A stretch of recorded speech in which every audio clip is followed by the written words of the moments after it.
It's a season of change here in the Federal Republic of Nigeria. Everyone, we thank you very much for staying on the program here with us. It's the third segment of the show, so let's get started. It's a 1 hour wrap, so we still got about 30 minutes in the kitty.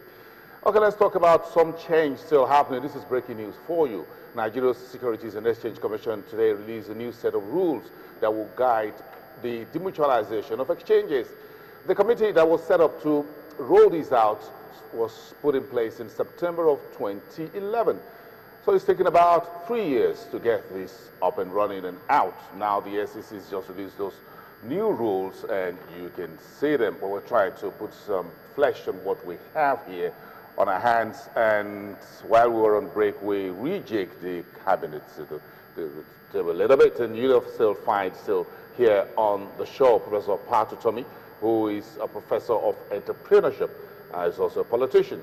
Professor, thank you very much for sticking by. I'm sure this is part of the conversation you will enjoy. Talk about leading for change. The SEC is the head of the capital markets everywhere in the world and the head of legal and the director of the commissions. Joining us, Ms. Anastasia Brahma. Madam, thank you very much for coming. Thank you. We appreciate your time. And of course, my co-anchor, Harriet Agbeyi, also here. So let's get the breaking news started. Madam, let's get this with you. This is taking about 3 years in the making. Why did it take so long? Several factors actually were not in place or are not really in place. For instance, the NSE and the SEC had to look at the legal framework. What is the legal framework that the NSE would adopt to be able to demutualize from a company limited by guarantee to a PLC? And these frameworks are not there, so it took a while. There were discussions, there were committees that were set up to actually look into these nitty-gritties to actualize the demutualization process. I think that's what actually wasted the time. Those structures are not still in place, but the NSE felt that, the SEC felt that the NSE should be the driver of the process. We are just to support as the regulator. So that's why we have come out with the rules now to be able to help the process. Okay, the natural question is, what's in the new rule book? Yes, the rules are holistic. Like I mentioned, the legal framework is not really there, but whatever route the NSE decides to take in the demutualization process, the rules would enable it. So it's holistic. It's not only for the NSE, it's all for securities exchanges. So whether the legal framework is there or not, it can still apply. It's just a guidance to guide the process of demutualization.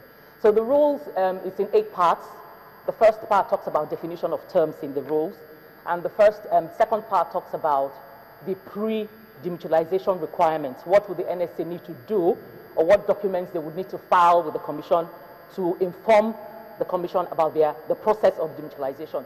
And these documents basically include the draft memorandum and association of the proposed demutualized exchange, the allotment of shares, and the basis for such allotment, and then the evaluation report of the exchange, and then an implementation plan as to how the exchange will manage now its commercial functions and its regulatory functions, because the NSE is a self-regulatory organization, and if it is demutualized, it would be functioning both commercially and also as a self-regulatory organization. So these are some of the documents that they would need to file with the Commission for the Commission to look at before they can actually take it to the CAC to be registered as a new entity. Sorry to cut you there. You know, one of the issues I know that came up at the time was that some stockbrokers had complained about being railroaded by the Commission. You know, that's the exchange now being railroaded into going through this demutualization. Have those issues been sorted out, the process and involvement of members and owners? Has that been taken into consideration with putting these rules together? Yes, they have. Let me correct that perception. I don't think the SEC is railroading the NSE. Like I've mentioned, it's a process that is going to be driven by the NSE. So the SEC is just there as a regulator to support, and naturally the SEC regulates the NSE, so it has to be interested in how it demutualizes. And your question as to whether the market has been carried along, yes, as it were, yes, all stakeholders were carried along in the formulation of these rules. Our rule-making process in the SEC provides that once the rules have been formulated and it's been sent to the board for approval, for it to be exposed to the market. So these rules were actually exposed to the market, and we got inputs from the market. The NSC was the first that, in fact, they sent a barrage of comments on the proposed rules. They should, because it has to do with them yes, anyway. Yes, they did. They were very much interested. The Chartered Institute of Stockbrokers were also involved. Legal practitioners sent in their comments. The Capital Markets Committee on Rules and Compliance also sent in their comments. So we got a lot of comments. And the Rules Committee of the Commission sat down, looked at these rules, agreed, accepted what it thought would be good for the market, and it went to the board. Even at the board level, it was also looked at. And before it was actually sent to the board, the amended rules or the proposed rules were sent back to the NSC as an entity to actually look at what was going to be forwarded to the board. And they basically didn't have any comments. They're all in agreement with what these rules that have been exposed. I'm going to bring in Professor Opatotomi at this point. Prof, you're part of the political process. You're part of corporate Nigeria. I remember that a number of years ago. And I'm sure looking at the market from the outside, but looking at it from a political point of view or governance point of view, would you like to see more of privatized government entities come to the market, like the NNPC, for example, come over under the oversight of the Securities and Exchange Commission, so there will be rules and guidelines to prevent some of the things that Nigerians have complained about over the years, like the Nigeria Port Authority, for example, and others? Absolutely. I mean, this is a matter, I made a remark when the first group managing director of NNPC was being honored on his 80th birthday a couple of months ago, when a former managing director of NNPC again was sitting there, and I said, well, Dr. Tom John is here. He will remember an interview we had in the run-up to a book, a 1998 book I wrote. It was titled Managing Uncertainty, the Competition and Strategy in Emerging Economies. And I said to Dr. John, shouldn't we privatize the NNPC? And Dr. John said to me, oh, is it not private? Well, the truth is that it is private, but those who own it did not pay for it. That was a joke at the dinner table.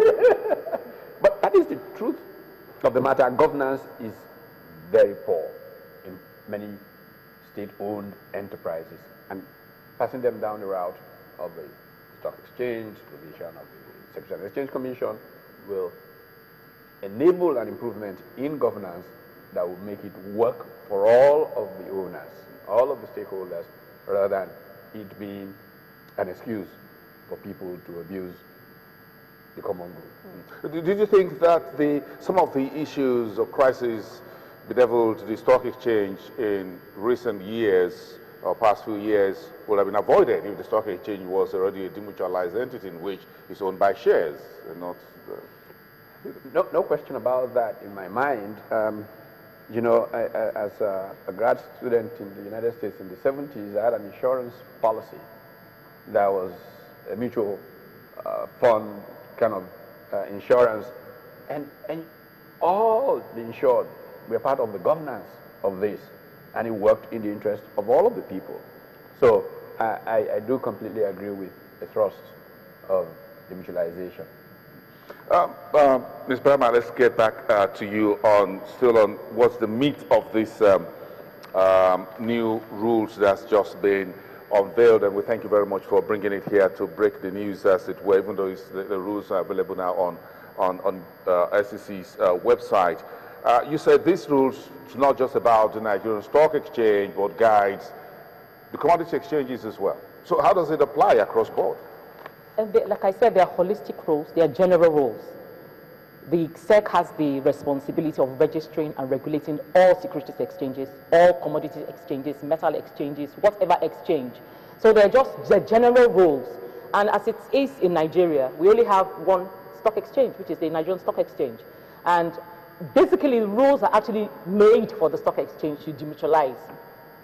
Because the commodity exchange is not a mutual association, so it wouldn't apply to it. So these rules will basically apply to the Nigerian Stock Exchange. I remember one of the comments they made when they sent in their input was that, why don't we just call it the NSC demutualization exchange rules? So we said, no, as a regulator, we shouldn't just be looking at just one entity. We have just one today. Tomorrow we might have another one. So that's why the rules are actually holistic.